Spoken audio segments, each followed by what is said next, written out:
بسم الله الرحمن الرحيم السلام عليكم ورحمة الله وبركاته الحمد لله والصلاة والسلام على رسول الله وعلى آله وصحبه ومن والاه أما بعد পাঁচ প্রকার বিধিবিধান।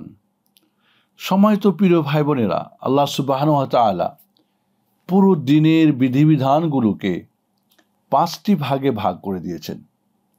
একটা হলো যেটাকে বলে আল আহকামুল খামসা, পাঁচটি বিধিবিধান। এক নম্বর ওয়াজিব ফরজ, যা অবশ্যই করতে হবে, যা আবশ্যকীয়। সালাত অবশ্যই পড়তে হবে, জাকাত ফরজ হলে অবশ্যই দিতে হবে, সিয়াম অবশ্যই পালন করতে হবে, এটা ফরজ, এটা ওয়াজিব। এখানে ইমামে আজম আবু হানিফা রাহমাতুল্লাহ আলাই ছাড়া অন্যান্য ইমাম ও মাযহাবের কাছে ওয়াজিব ফরজে কোনো পার্থক্য নেই। তবে ইমামে আজম আবু হানিফা রাহিমাহুল্লাহ হানাফি মাযহাবে ওয়াজিব ফরজে একটু পার্থক্য করেছেন। দুই নম্বর হচ্ছে কি হারাম, যেটা অবশ্যই। একটু বলে রাখি আমরা যে ফরজ ওয়াজিব যেটা করলে নেকি আছে, অবশ্যই নেকি আছে, ছাড়লে কিন্তু এর শাস্তি আছে, আযাব আছে।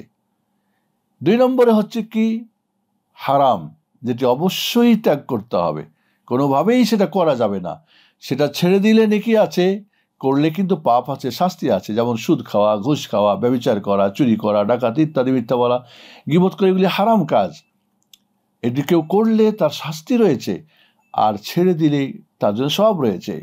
তিন নম্বর হচ্ছে যে কাজগুলিকে আমরা বলি মুস্তাহাব, মানদুব, সুন্নত, করলে নেকি আছে, ছাড়লে পাপ নাই। করলে নেকি আছে, ছাড়লে পাপ নাই। যেমন ধরেন সালাতের মধ্যে জোরে আমিন পড়া, এটাই হলো কি বেশি শক্তিশালী সুন্নত।